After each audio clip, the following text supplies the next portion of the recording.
जय भारत। नमस्ते मित्रों आपणी सनातन संस्कृतिना रक्षण माटे गुरुकुळोनो अमूल्य फाळो छे। आवुं ज एक गुरुकुळ खेड ब्रह्माथी आपणे अंबाजी जता रस्तामां सूका आंबा रतनपुर सूका आंबा गामे आ गुरुकुळ आवेલું છે। मित्रों खूब ज सीमित जग्याओमां आदिवासी विस्तारना 20 થી 25 बाळको अहींया अभ्यास करे छे ने जे आ भाई तमे जोई रह्या छो ते आ गुरुकुळनुं संचालन करे छे। मित्रों अहींया आ 20 થી 25 बाळकोने जे गुरुकुळमां भणाववामां आवती विद्यामांथी जे प्राइमरी विद्या अहींया भणाववामां आवे छे 2 થી 3 વર્ષ सुधी अમને રાખવામાં આવે છે અને પછી જે જગ્યાએ વ્યાકરણ, દર્શનશાસ્ત્ર, વેદ જેવા અનેક વિષયોનો અભ્યાસ થાય છે તેવા ગુરુકુળમાં આ બાળકોને મોકલવામાં આવે છે। મિત્રો અમે ગત દિવાળી વિગતમાં આ બાળકોની મુલાકાત લીધી હતી, તો આપ સર્વને મારી નમ્ર વિનંતી છે કે આ વિડીયોમાં અંત સુધી જોડાઈ રહો। તો આ ગુરુકુળ વિશે હું તમને સંપૂર્ણ માહિતી આપવા માંગુ છું। અસ્તુ।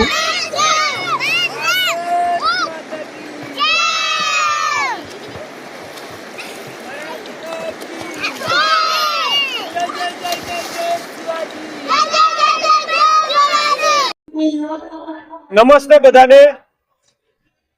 आज अमे अहींया आर्य समाजनो सार्ध शताब्दी महोत्सव दिल्ली में जे आर्य महासम्मेलन से उपस्थित थया छीए। तेमां आपणा गुजरातमांथी जे ईश्वरभाई छे ते एक एवुं कार्य करी रह्या छे के जे आदिवासी विस्तार छे तेमांथी बाळकोने नाना बाळकोने तैयार करे छे। ई बाळको 2-3 वर्ष सुधी तेमनी साथे भणे छे अने पछी जे आ तमे जोई रह्या छो एवी रीते अलग अलग प्रकारना गुरुकुळो आपणा छे जे विश्वमां एमां अलग अलग जग्याए तेमने मोकले छे अने तेमने वेदना पारंगत बनावे छे। तो આપણે બધી જગ્યાએ સહયોગ કરતા હોય તો આપણે જે આ આદિવાસી વિસ્તારમાં પોતાની 7 વીઘા ખેતી છે તેમાંથી આવા બાળકોને ભણાવી અને જે આ આગળ ગુરુકુળ માટે વિદ્વાનો તૈયાર કરવા માટેનું કાર્ય કરે છે। વિશેષમાં હું તેમની પાસેથી પણ જાણીશ કે તમારા પરિવાર વિશે પણ તમે જણાવો કે તમારા બાળકો અને તમારા જે કઈ આગળનું કાર્ય છે તેના વિશે તમે જણાવો ગુજરાતીમાં।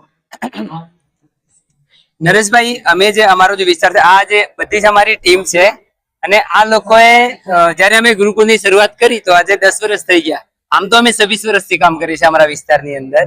તો અત્યારે જે શિક્ષણ વ્યવસ્થાની અંદર જો બાળકો સંસ્કારી બનાવવા હોય તો જે વૈદિક પરંપરા જે શિક્ષણ વ્યવસ્થા છે એના વગર શક્ય નથી। એટલે આ બધા જ આ માતા પિતા છે અને આમના બાળકો અમે ગુરુકુળથી તૈયાર કરી અને 33 બાળકો અલંગ અમે ભારતના અલંગ જે ગુરુકુળોની અંદર મોકલ્યા છે। ત્યાંથી દરેક યા ઉજમાભાઈ છે અમારા મિત્ર, એમની 2 દીકરીઓ અને મારી એક દીકરી છે કૃષ્ણા, રાધા અને સત્યવતી।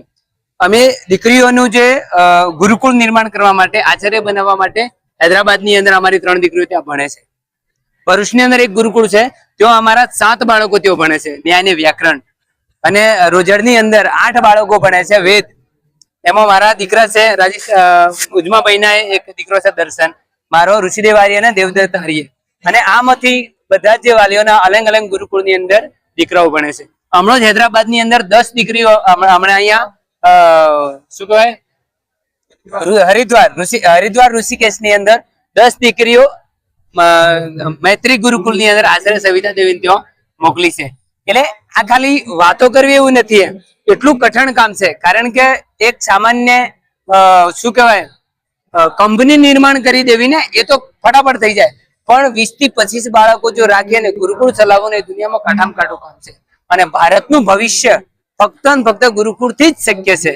એટલા માટે અહીંયા અમે આજે દિલ્હી વાળા સંમેલનની અંદર બધી જ ટીમ અમારી અત્યારે અહીંયા જોવા પછી એટલી બધી કટિબંધ થઈ ગઈ કે અમારા સમાજની અંદર અત્યારે તમે જો કે દારૂ, મટન, ગુટકા એટલા બધા કુરિવાજોની અંદર આ ટીમ બધું કામ કરવાનો સંકલ્પ લીધો છે। જબરદસ્ત નરેશભાઈ, ખૂબ ખૂબ ધન્યવાદ।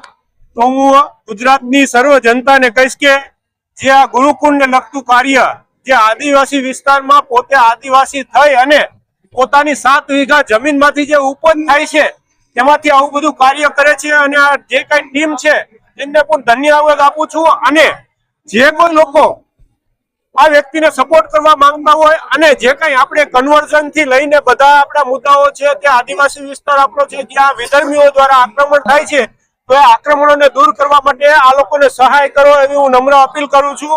અને આ ગુરુકુળની સંપૂર્ણ ડિટેલ હું આ વિડીયોની સાથે જ અહીંયા જોડું છું। તો આપ સર્વેનો ખૂબ ખૂબ ધન્યવાદ અને ગુરુકુળના બધા જે કઈ વાલીઓ છે અને વિદ્યાર્થીઓ છે એનો ધન્યવાદ.